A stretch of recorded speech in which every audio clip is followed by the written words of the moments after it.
get class desc, which returns a class descriptor. And this class descriptor actually contains all this information about how the object can be manipulated. Basically, it contains all the property information, all the method information, and specifics about each of those methods and properties, like a disp ID and enum info, versioning, etc. This is kind of a diagram of how it's laid out in memory. But the important thing is that via the class descriptor, you can get access to this array of hash tables that basically contain pointers to all the property descriptors, and from those property descriptors we can work out like all the code that's available to us via the DOM. Now this has got a basic printout of what the structure looks like, the property descriptor. But basically we can use this property descriptor to match what code is available in the DOM with the native code in MS-HTML. And most of this is done via the flag field. It's got this flags field, and part of it is used as an offset into a global table of IIDs, which are used extensively for COM, right? And basically what you do is you get the IID that they point to, and then you do a query interface on the object the object that you're querying for that particular IID, and then you get an offset from the flags field as well, and that offset is an offset into the vtable returned from query interface, and that is a pointer to the native method that handles the functionality that for the property or method that you're looking up. Now if the IID offset is 0, then they actually use a default IID that's available from the class descriptor. Now, of course, you can't just call these methods directly. They have to do all this marshalling to ensure that the parameters they received is actually the parameters that they're expecting from JavaScript or whatever. And again, this is passed as an array of passed as a disparam structure, which is essentially an array of those variant data types. Now, there's this marshalling layer that exists and within MS-HTML, and it has the responsibility of doing this type checking and conversion to make sure that they're getting the data they expect. And all these marshalling routines are basically in a big globally accessible table, which you can also see in the slide there. So what happens is when you actually call one of these DOM properties or methods, they basically call this marshalling routine. It does the type checking, ensures everything's okay. Internally, it calls the native function that I was talking about before that actually does the work, and then the marshalling function marshals the result back to the user. And of course, if there's errors, it does cleaning up and stuff like that. So we have to find out what the appropriate marshalling method is, as well as where the native code is that actually implements the properties that we're looking for.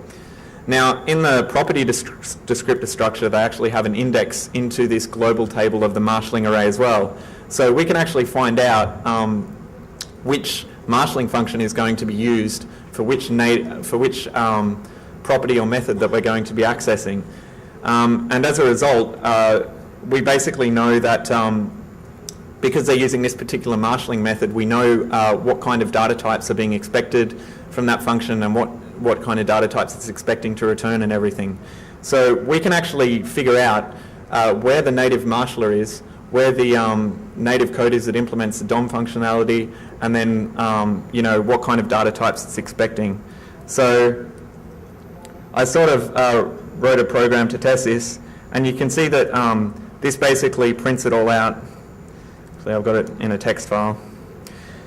This is basically prints it all out. You can see that by just querying these class descriptors, we can enumerate the entire DOM, and we can not only find out where the native code is that implements those functionalities so we can audit them, but you can see all the data types they're expecting and what they return. So in this particular example, you can see these are all the properties and methods that are available from the object tag. So it's actually got heaps of them, right? And you can see all these various ones. Child nodes returns a pointer to an object and takes no arguments. Can have HTML, takes no arguments, returns a bool, etc., etc. So we can enumerate all that, and then if you wanted to do something like fuzzing or something like that, you could build this into such a tool quite easily.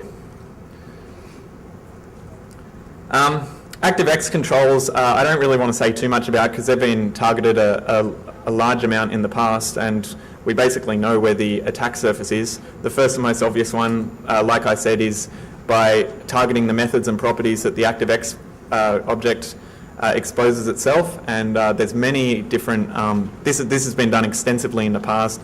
There's fuzzes, there's all sorts of stuff available for automatically testing these as well.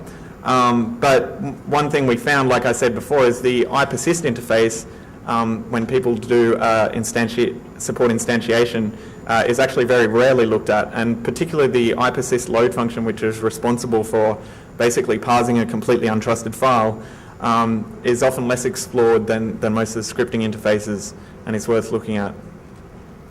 Now, most of the people, like I said, actually use an ATL standard implementation. So it actually exposes a large part of the ATL core as an attack surface. And Ryan and David Dewey actually published a number of pretty high-profile ATL bugs related to some of this functionality just a few months back. But also, even if you don't have bugs in the ATL itself, having these property maps extend the attack surface, and we're going to look at shortly how that occurs.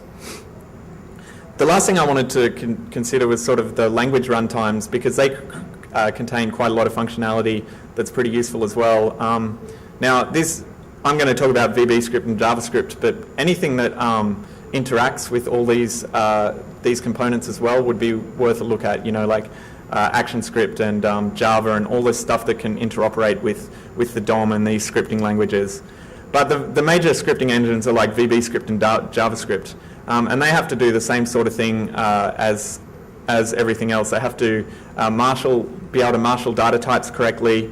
They've got all this native functionality there, and basically, if we can enumerate all that automatically, then we have a lot better idea of what's available for us to attack.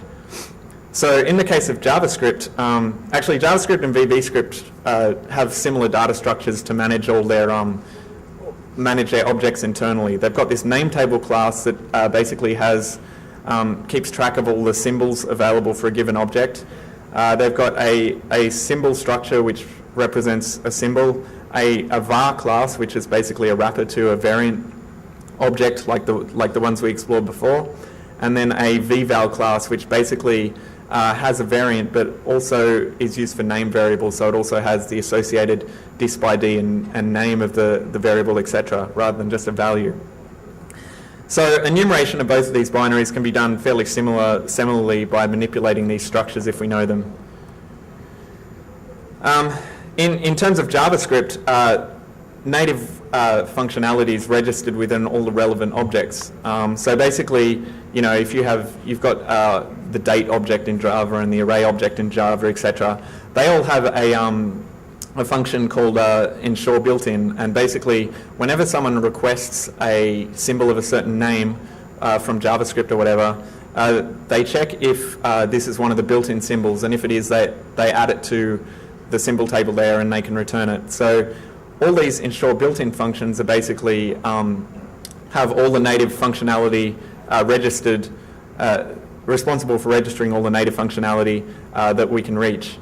Now mostly in JavaScript they use this function called addNative method, which basically just registers the function, but you can also directly register functions without using addNative method by calling this function called createVval, which creates one of those data structures that I sort of mentioned in passing before. The good thing about these is they have they all have a standard interface. Anything registered with the addNative method basically has the same type of parameters. It has a C session, which is a scripting session object you can't control. It's got a this object, which is the this object that the function is associated with in JavaScript. It's got a return object. It's got an argument count and then an array of the arguments. And in the terms of properties, they don't need all that, but they have a simpler structure. But basically, the point is that this marshalling, the way that they do marshalling